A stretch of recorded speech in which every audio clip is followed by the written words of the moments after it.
a Marina Colasanti, que además hizo ayer una intervención que me imagino que formará parte de lo que ella hoy nos regale, que a todo el mundo le interesó muchísimo, que sirvió de punta para que después de mí le hiciera otra intervención. Me parece que todo eso estuvo de verdad muy atrayente y que hoy seguiremos disfrutando.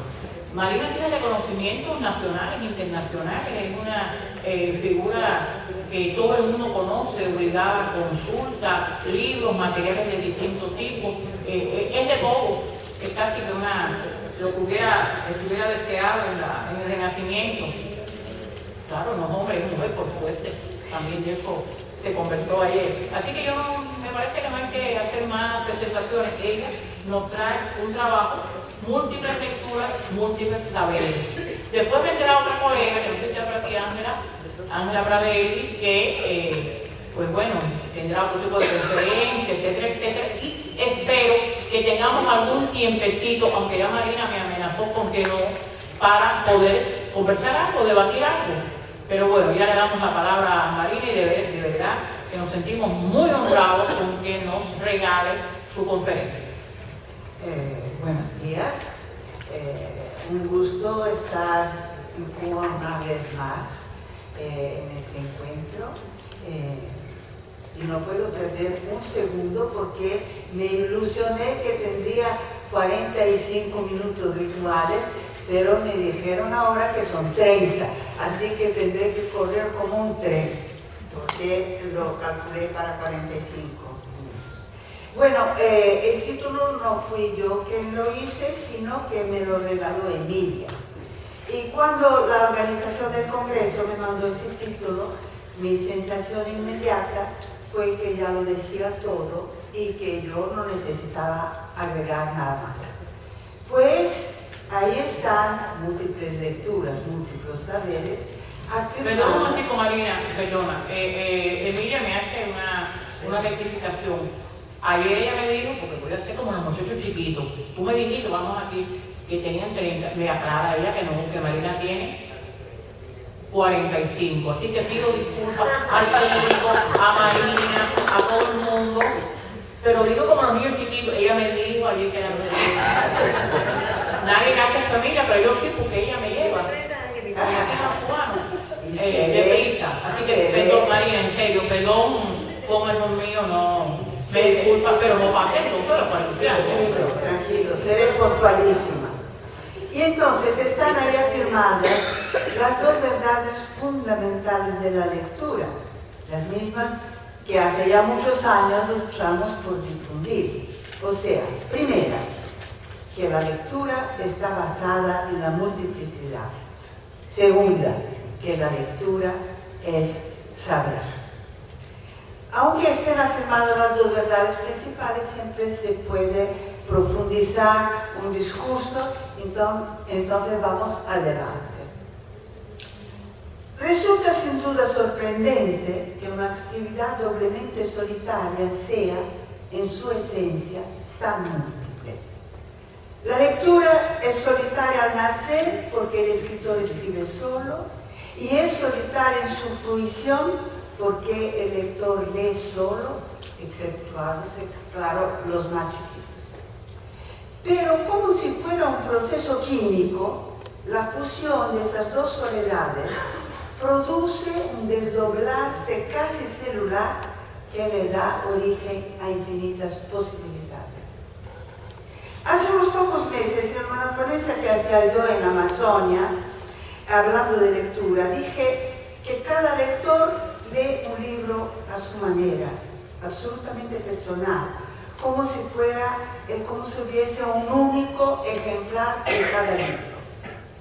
Más tarde, el profesor que había organizado el congreso, amigo mío desde hace muchos años, vino a decirme muy discretamente que mi afirmación era peligrosa, porque los maestros han tenido problemas con eso.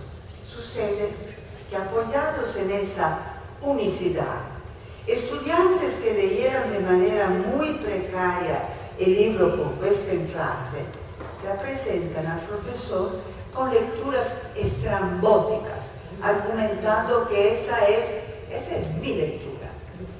El rechazo por parte del profesor profesor de esa lectura, no lectura, es considerado antidemocrático por los estudiantes. Sin embargo, lo que yo estaba intentando decir era mucho más amplio de lo que se comprendió. Seguro me expliqué mal. Y aprovecho ahora para ser más clara. Todo y cualquier libro nos ofrece inicialmente una lectura que podemos llamar central, igual para todos los lectores. Es la lectura de la historia, de los hechos que la constituyen, de su estructura. Es también la lectura de lo que está escrito. Y afuera casos específicos o por decisión del autor, es bastante claro. Es la lectura que encontramos en las reseñas y que los maestros quieren escuchar de los estudiantes para evaluar su capacidad lectora, aunque hoy día como Internet ofrece esa lectura, ya se puso un poco difícil esa evaluación. Pero en los libros de literatura, la literatura central no es lo más importante. Lo que le da al libro literario su valor es el contenido filosófico, el análisis del mundo, el entendimiento del alma humana, que muchas veces no se presentan de forma evidente en la historia, pero sí están contenidos en ella. Es la lectura de lo que no está escrito. Y es ella que abre para el lector la posibilidad de una lectura individual, paralela a la colectiva, pero guiada por sus necesidades interiores y por el momento mismo porque el lector está pasando.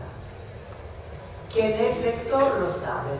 Al leer por segunda vez un libro que ya hemos leído antes, hacemos de él una lectura distinta. Podríamos parafrasear la conocida frase del filósofo español Ortega y Gasset.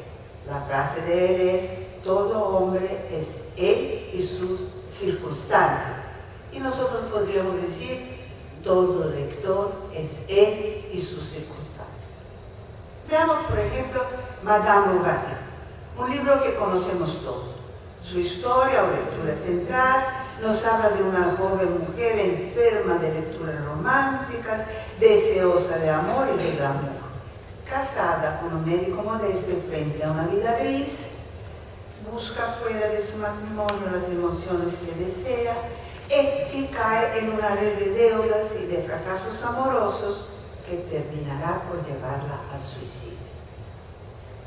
Todos los lectores de este libro leen la misma historia, pero las mujeres la leen con empatía por el personaje principal cuando no sea con identificación, mientras los hombres, al contrario, la rechazan.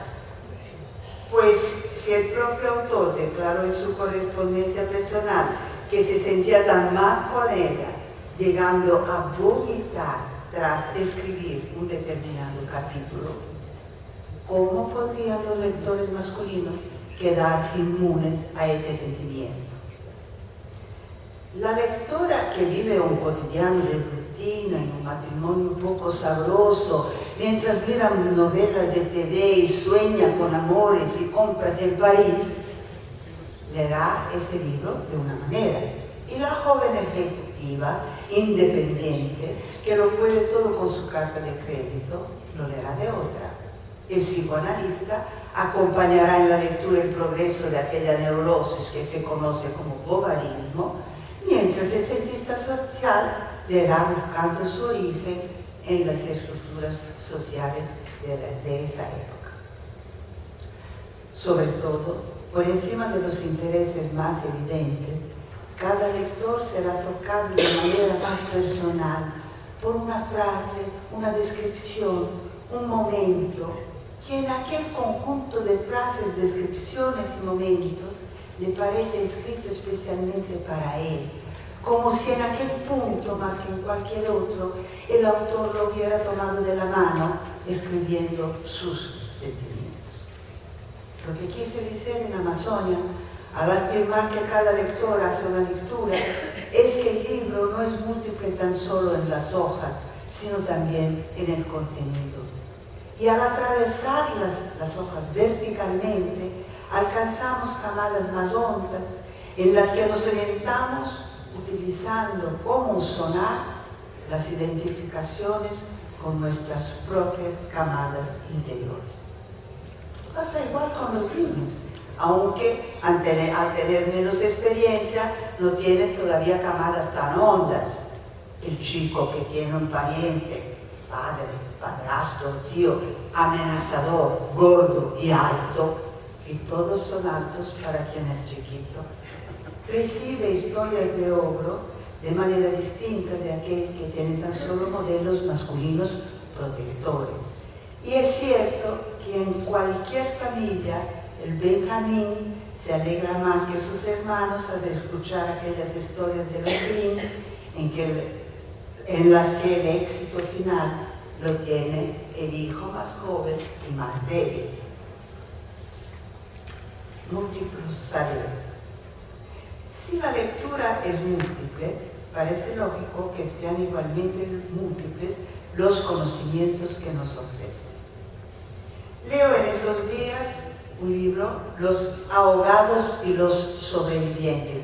No tengo idea si esa es la traducción al español del título, en italiano es I sommersi e i salvati, del autor italiano Primo Levi.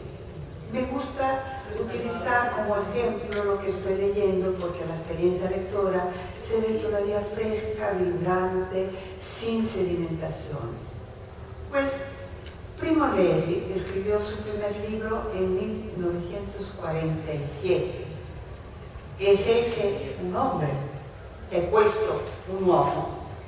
Pero tan solo obtuvo reconocimiento mundial con la segunda edición en 1958.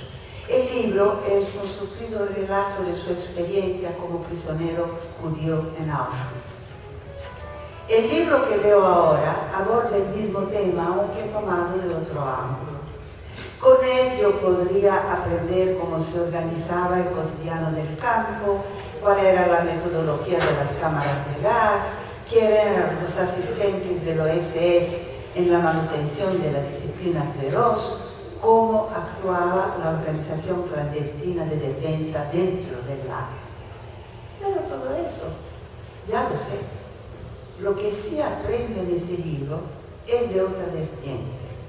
Aprendo con Levi la imposibilidad de juzgar. Imposible juzgar a alguien que se encuentra en situaciones extremas, cuando nosotros mismos no estamos en esas situaciones, o si estamos o estuvimos, todavía no somos iguales a quien queremos juzgar, ni tenemos ni su físico ni su psique, y por lo tanto no podemos saber cuál es el motor de sus acciones. Aprendo el concepto de muerte del alma, que no es de Levi, pero que él cita. Nadie puede saber por cuánto tiempo y a cuáles pruebas su alma resistirá antes de doblarse o de quebrar. Leo, todo ser humano posee una reserva de fuerzas cuya dimensión desconoce. Puede ser grande, pequeña o nula, y tan solo podrá evaluarla en la adversidad extrema. No es mi intención hacer un listado de todos los saberes que me llegan mientras avanzo en la lectura, pero en su conjunto es un estudio percusiente del ser humano, de su resistencia, de sus reacciones en la adversidad, y un análisis del poder y de su ejercicio, de la fuerza y del sometimiento. Seguro olvidaré pronto la buena parte de lo que leí. Siempre me pasa igual. Pero lo que de hecho interesa no es lo que conseguiré guardar, si mucho o poco, pero sí las ramificaciones que la lectura abrió en mi pensamiento, planteando nuevas cuestiones que me obligan a reflexionar. Es imposible prever anticipadamente todo lo que un libro nos va a dar, pues además de la historia, además de los datos, nos llevará a un diálogo silencioso una especie de complementación en la cual, actuando como una computadora, nuestra mente establece links con el repertorio interior y exterior, creando una red que habría sido absolutamente imprevisible al empezar la lectura. En esa red recibimos el saber, un terror y muchas miradas. Hablemos ahora de literatura de niños. Cité el libro de Primo Levi porque lo estaba leyendo y porque nos remite a un clima de terror, de brutalidad. En ese clima podemos hacer una correspondencia de ocuparnos de uno de los cuentos más espantosos del repertorio clásico de la infancia, Barba Azul. Todos conocemos ese cuento que por lo tanto trataré de resumir al máximo. Un hombre rico y siniestro, de barba azul y fama oscura, dicen que ya mató varias esposas, quiere casarse. Pide a una dama que le dé cualquiera de sus 2 hijas y después de citar, la más joven se casa con él y con él va para su castillo. Luego él le dice que necesita salir de viaje y le entrega todas las llaves de la casa. Que haga lo que quiera, que invite a su hermano y sus amigas, que se divierta, pero que no abra tal puerta con tal llave. Y se va. Ella abre la puerta, asustada con lo que encuentra, deja caer la llave en la sangre que cubre el piso y que gotea de las esposas muertas colgadas en las paredes. Pero la sangre no se borra de la llave, no se borra de ninguna manera. El marido regresa, ve la llave manchada, pega la espada dispuesto a ejecutar el castigo fatal. La hermana mira desde lo alto de la torre a ver si sus hermanos vienen a galope para salvarla. Barba Azul irgue la espada. La hermana mira una vez más. Él agarra a la esposa por los cabellos. Los hermanos llegan a galope y matan el monstruo. Salva, ella hereda todos los bienes. El primer que escribió ese cuento fue Perrault, pero dicen los estudiosos que no lo inventó. Creen que fue buscarlo en la historia, inspirándose en el terrible Gilles de Raïs, noble bretón del siglo XV, que no obstante compañero de batalla de Juan d'Arc, era brutal y asesino. Resulta que degolló niños y cometió crímenes en contra de 140 mujeres, pero que fue ejecutado. Para que su nombre no manchara el honor de la familia, fue sustituido por el de un guerrillero inglés, Blue Bar o Bluebeard. Otros dicen que el origen es todavía más lejana y puede ser encontrada en la obra de San Gildas. Este santo, que vivió entre el siglo V y el VI, escribió la historia del noble Conomor el Maldito, otro bretón sanguinario.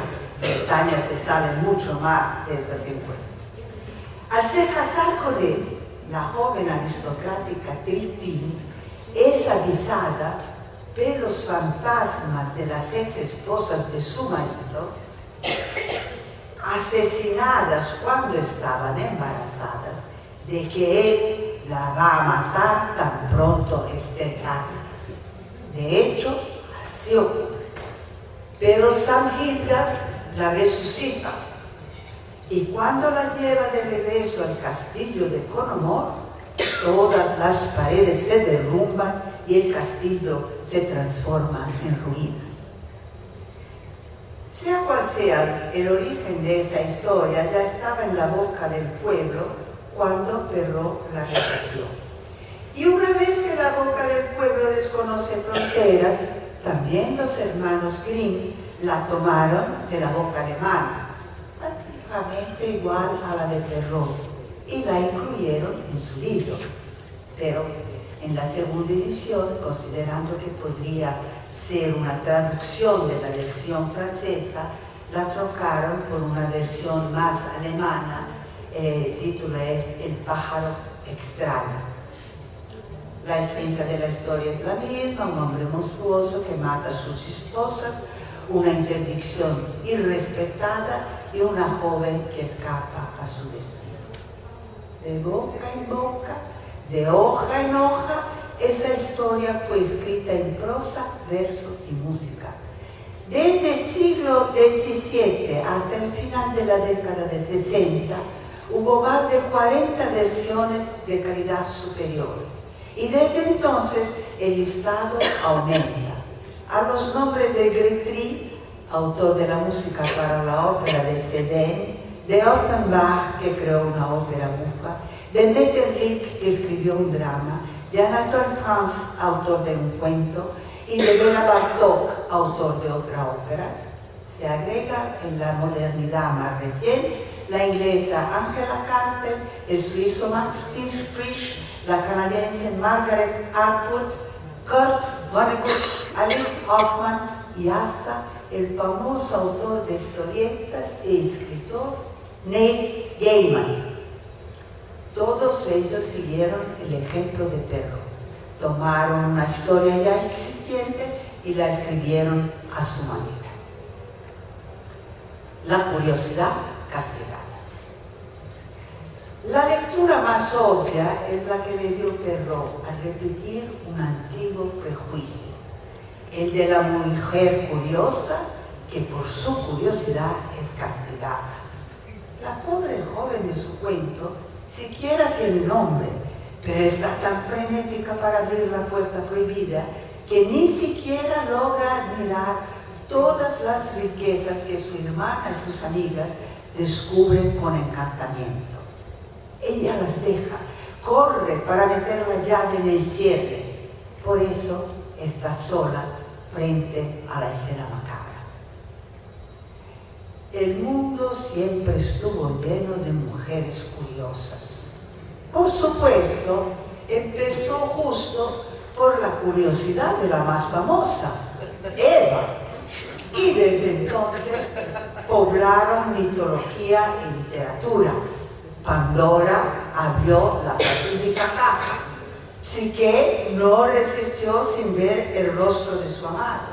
Y siempre la curiosidad femenina resultó en castigo para ellas y fatalidad para los demás. No haré acá la digresión feminista que mi espíritu solicita. Vale tan solo decir que la curiosidad es deseo de saber. Y el deseo de saber de las mujeres siempre fue considerado amenazador por los hombres. La versión de Perrault enfatiza tan solo la curiosidad. Pero para las mujeres del siglo XXI, la llave de lectura, y esa palabra es perfecta para ese cuento, la llave de lectura no es la curiosidad femenina, sino la prepotencia y la brutalidad masculina. Vamos a ver la mirada femenina. La analista junguiana Clarissa Pinkola-Estés es una mujer del siglo XXI. La lectura de Barba Azul que presenta en su libro Mujeres que corren con los lobos es larga y compleja. Ella identifica el monstruo como un predador natural de la psique y escribe: Barba Azul simboliza un complejo hondamente recluso que se queda atisbado al margen de la vida de la mujer, observando mientras espera una oportunidad para atacar. Sería demasiado largo transcribir su análisis, pero saquemos de ella dos puntos expresivos. Uno, cuando ella dice que la llave es el medio de acceso al secreto que todas las mujeres conocen y todavía no conocen. Fin de la cita. Está en el cuento. Las dos hermanas hesitaban en aceptar el pedido de bodas porque además de la tremenda barba azul, él ya se había casado con numerosas mujeres y no se sabía qué había pasado con ellas. Eso lo dice Perrault. No se sabía, pero sí se sospechaba. He ahí un perfecto secreto que se conoce y no se conoce.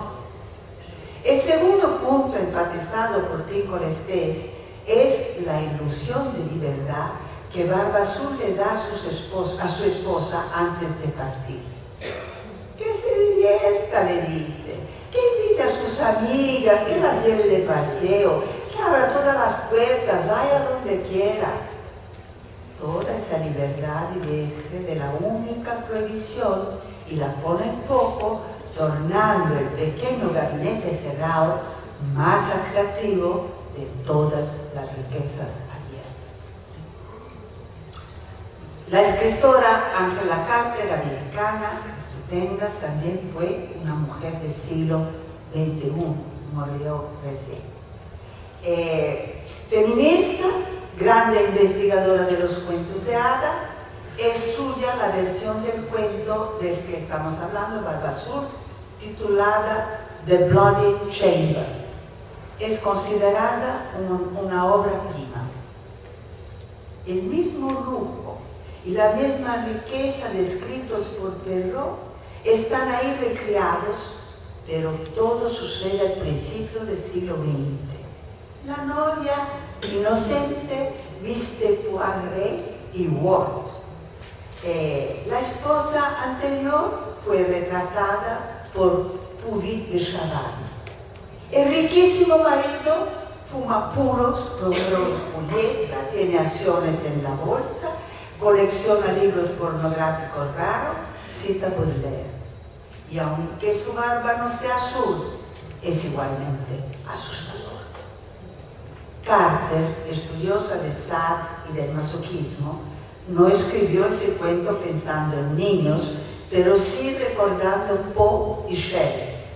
Un horror bien construido en ese castillo con floreros de lirios y olor de incienso, en el que la joven se desplaza más seducida que asustada hasta utilizar la llave y mirar en la sala prohibida. Es una sala de tortura, no se sabe hasta qué punto consentida, en la que el torturador conserva el cuerpo embalsamado de una esposa, el cráneo coronado de rosas blancas de la otra, el cuerpo todavía ensangrentado de la tercera. No hay hermanos a galope en esa versión, ni hombres salvadores. Carter no lo permitiría. El único hombre presente en el castillo, además del barba, no puede salvar a la joven, es ciego. Quien llega a galope, atravesando la noche, con los cabellos al viento, es la madre de ella, que de joven mató un tigre en Indochina y ahora matará a la fiera humana. Pero la mancha de sangre que no se borra de la llave quedará para siempre impresa en la frente de la joven como un estigma o una marca de infamia. Tan solo el hombre ciego no la ve. Son dos lecturas femeninas, dos lecturas modernas grandemente resultantes del feminismo y todavía casi opuestas en el significado de su núcleo central, el cuarto prohibido. Según Pincolestés, la llave que la joven está prohibida de utilizar es la única llave que podría traerla de regreso a la conciencia. Pues para las mujeres, la llave es símbolo de conocimiento y con ella se abren las puertas secretas de la psique. El cuarto cerrado sería entonces la propia psique de la heroína, el baluarte donde está trancada la mujer salvaje, esencia de toda mujer. Pero para Angela Carter, la recién casada sospecha extraños placeres. porque descubrió una carta de la esposa anterior que tenía escrito, cita, no te olvides que, otra cita dentro de la cita, el único y supremo placer del amor es la certeza de que se está haciendo sufrir. La esposa llega al cuarto prohibido segura de que el marido quiere conservarlo exclusivamente para sí mismo, para allí sentirse soltero. Cita de Carter. Se puede que hubiese casi imaginado que podría encontrar el verdadero yo de él en esa caverna. Fin de la cita. El cuarto prohibido sería entonces el refugio del marido, de la psique de él, que ella quiere conocer. La esposa de Barba Azul no es llevada por la curiosidad, pero por la necesidad de acción, tomando para sí el comando de la situación. La mirada masculina. Hemos visto la lectura de dos mujeres, veamos ahora cómo los hombres leen ese mismo cuento. El primero, lo conocen todos, es Bruno Bettelheim, una voz importantísima en el análisis de los cuentos de hadas. Para él, ese cuento presenta distintas posibilidades de interpretación. La más evidente sería el simbolismo de la llave que representa el sexo masculino penetrando en el cuarto secreto. Se trata en este caso de una relación inaugural, con la sangre goteando de la ruptura del himen. La sangre no puede ser borrada porque no se puede reconstruir el himen. Otra lectura sería la traición sexual realizada por la esposa mientras Barba Azul está ausente y que la llevaría a fantasear esposas asesinadas por el mismo crimen. Otra, la prohibición establecida por el marido, no abras esa puerta, y la desobediencia de ella hacen también de ese cuarto una fábula sobre la tentación de la traición sexual. La interpretación más amplia que agrega todas las otras ve en ese cuento, una advertencia sobre los aspectos destructivos del sexo. Aunque corriendo riesgo de vida, la joven esposa no busca ayuda ni se fuga, porque al traicionar a su marido espera todavía que él no lo descubra. O entonces se queda porque lo que vio en el cuarto no es realidad, sino la proyección de sus fantasías ansiosas. Entre todas las interpretaciones presentadas por Bettelheim, ninguna menciona la ferocidad del marido. La segunda mirada masculina es la del escritor Anatole France, autor de un cuento muy interesante que se llama Las 7 mujeres de Barba Azul. Sus intenciones, las intenciones del autor, sin duda irónicas, son claras desde el comienzo. Cita: hace mucho yo sospechaba que Barba Azul fuese víctima de una fatalidad semejante. Todas las circunstancias de su vida, como las encontré narradas, no lograban contentar mi espíritu y saciar esa necesidad de lógica y de clareza que incesantemente me devora. Mis reflexiones se chocaban con dificultades insuperables. Había demasiada insistencia en hacerme creer en la crueldad de ese hombre y eso agravaba mis dudas. Desde entonces consideré que escribir su verdadera historia fuese mi obligación personal, aunque sin alimentar cualquier ilusión sobre el éxito de esa iniciativa. Fin de la cita. El Barba Azul, resultante de la verdadera historia que investiga este señor, es un pobre marido amoroso, cuyas esposas desaparecen o mueren de maneras extrañas y prácticamente inaceptables, una después de la otra. De todas ellas, el viudo lamenta la desaparición y llora la ausencia. Es, en fin, un hombre maltratado por el destino y calumniado por el mundo. La ironía no oculta el contenido. También ese barba azul es inocente. No logré encontrar los dos cuentos de Neil Gaiman, pero al saber que su barba azul nace de un personaje de la literatura inglesa, Mr. Fox, un hombre injustamente acusado de matar a su esposa, no es difícil imaginar el contenido de esos dos cuentos. La esposa obediente. Personalmente, yo encuentro en Barba Azul un elemento contradictorio sobre la obediencia. Es que la interdicción establecida por el marido no puede, bajo ninguna circunstancia, abrir esa puerta.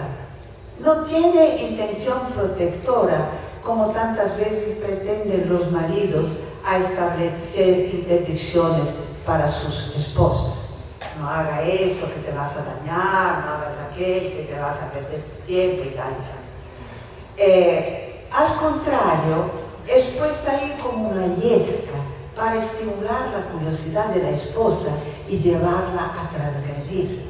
El deseo de aquel hombre ávido de sangre es desde el principio matar a una mujer más.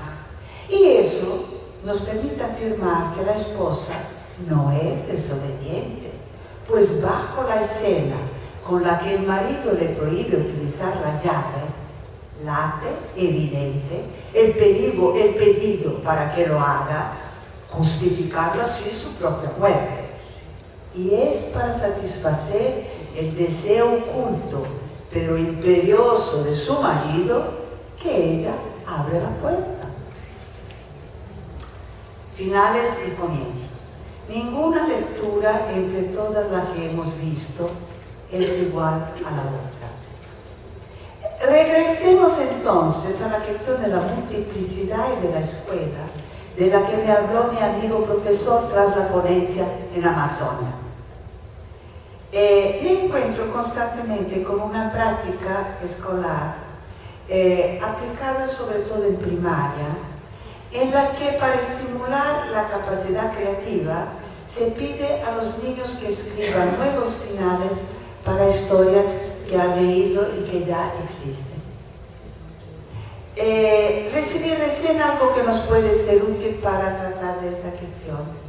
En agradecimiento, una niña francesa de aproximadamente 10 años, nieta de una amiga mía, en agradecimiento por los libros de cuentos que le envié, me mandó su versión personal de Caperucita Roja, titulada Caperucita Negra. Es muy gracioso. En esa versión, Caperucita sale de casa para ir a lo de la abuela y encuentra el lobo. Pero la fiera empieza a llorar, se lamenta, dice que está harta de ser el malo de la historia y que está harta de comer a las dos, que no lo quiere más. Y le pide a la niña que sea ella la mala. Tras hesitar, ella acepta y va a lo de la abuela para devorarla. Pero la abuela no se somete de ninguna manera, argumenta que está demasiado gorda para ser devorada por la nieta. Están discutiendo las dos cuando llega el lobo y ofrece una solución. Si Caperucita no puede ser la mala, que entonces lo sea su abuela, más asustadora y de dientes ya quebrados. El lobo sería el bueno de la historia, Caperucita sería la abuela y la abuela se cambiaría en lobo malo. Pero la abuela no quiere comer nadie, le da asco comer un ser humano. Y se ponen a discutir los tres, pero no llegan a ninguna conclusión. El lobo regresa a su caverna, Caperucita regresa a lo de la mamá y la abuela fija un cartel en la puerta. Libro cerrado por motivo de pelea.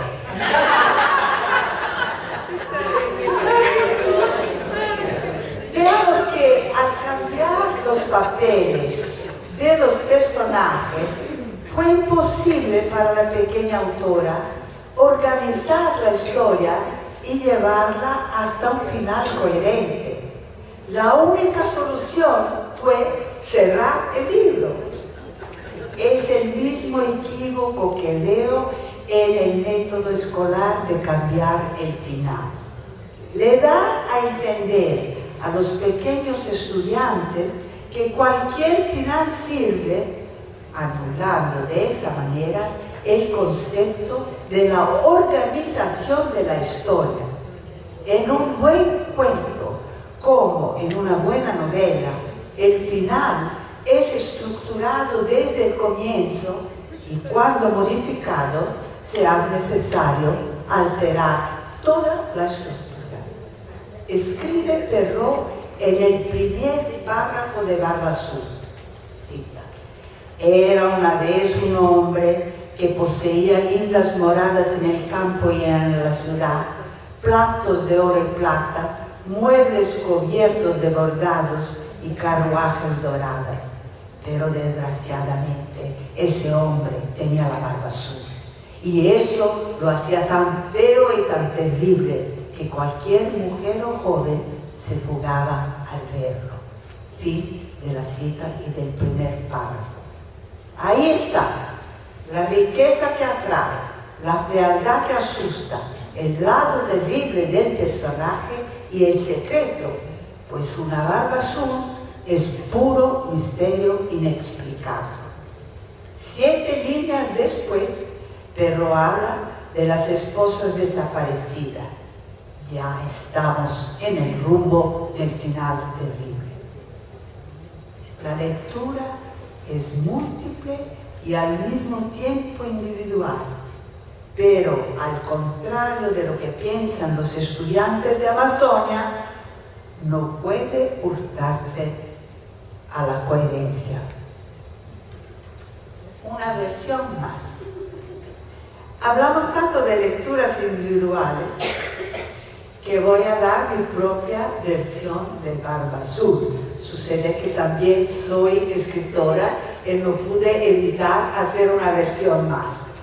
No se asusten, está solo una sinopsis. Entonces, ahora mi Barba Azul. Todo empieza como en el cuento clásico. La joven se casa y va a vivir en el castillo. El marido le cuenta que necesita viajar, le entrega todas las llaves, pero prohíbe que utilice la más chiquita. Pero la esposa de mi versión no es ninguna tonta. Es la más astuta de las dos hermanas y intuye algo raro en las excesivas recomendaciones de su marido. Pues al casarse con él ya estaba consciente de su fama de asesino. Mira por una ventana mientras él se aleja en su carruaje y piensa con una sonrisa que no pondrá el pie en la trampa que él le ofrece. El marido regresa antes de lo que tenía combinado. Pide las llaves y no logra evitar una expresión de sorpresa al ver que están todas limpias. ¿Por qué? Se pregunta en silencio. La esposa no abrió el cuarto.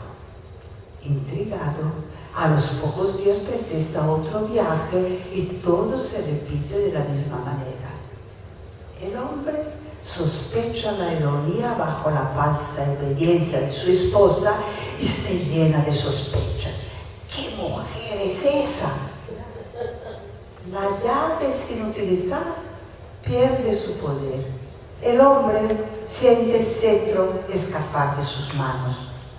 Progresivamente, la situación se invierte. Ella, que no tenía nada, posee ahora un secreto con el que manipula a su marido. Él rey, que lo tenía todo, está a su merced. Barba Azul ya no la quiere matar, ni tendría justificativa para hacerlo. Quiere descubrir quién es ella. Cuida de sembrar su vida con trueques que la hagan ceder. Inútil. El secreto del cuarto que ella rechaza cae de poco a poco en el olvido. Con el paso del tiempo, la barba antes azul se pone gris. La puerta que nadie abrió se cubre de telarañas. Brillan los ojos de la esposa que pronto será viuda. Desde lo alto de la torre, la hermana anuncia la llegada de los hermanos que vienen para el almuerzo.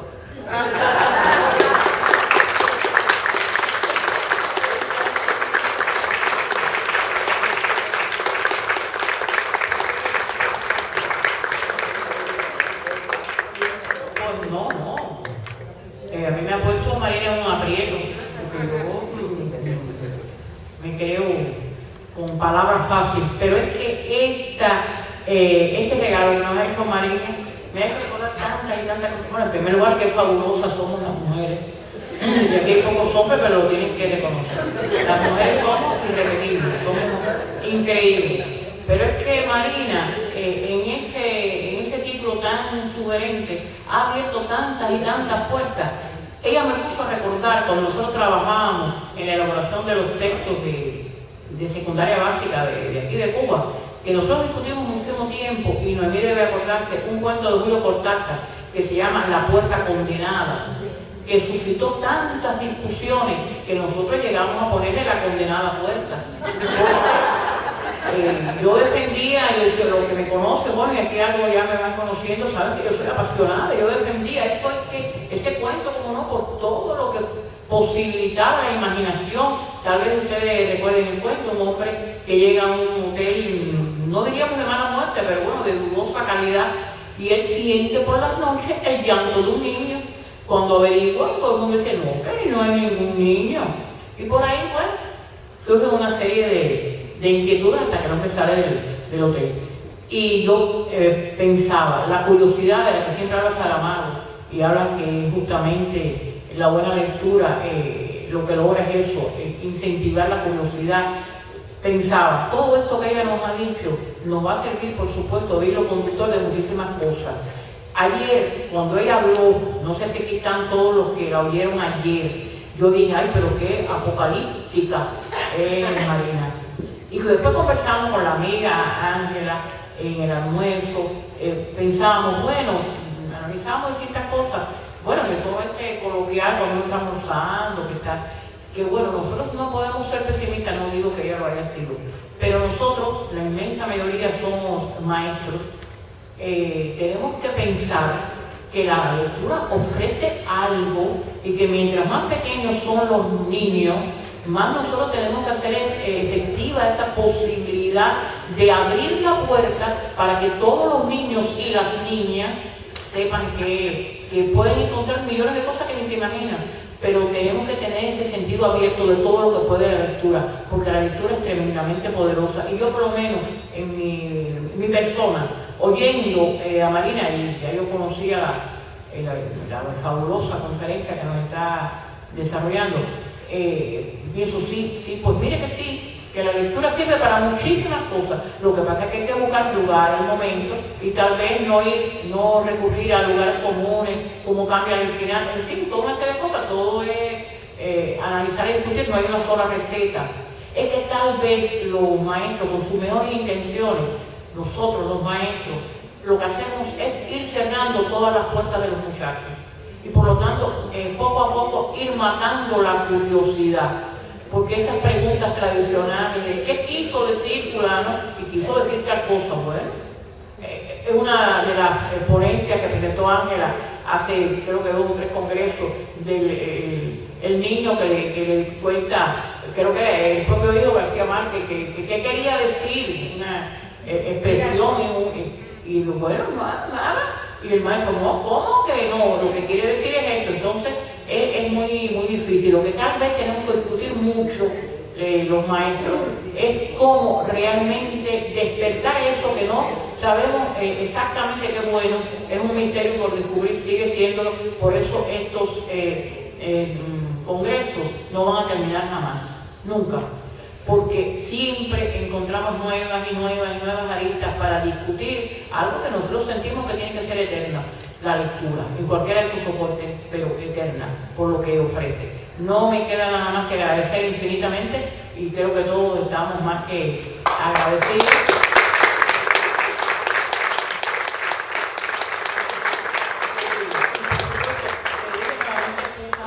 Porque yo, tomando la otra faceta de mi personalidad, yo tengo múltiples personalidades, pero como aquí tengo que desarrollar esta psicosis de horas exactas y eso que me acompaña desde toda la vida, pues cometí con ella realmente una indelicadeza que aquí públicamente reconozco, la de ponerle un tiempo que además no le correspondía. Así que nuevamente gracias. Bueno, pues ahora viene otro plato fuerte, la señora Ángela Pradelle.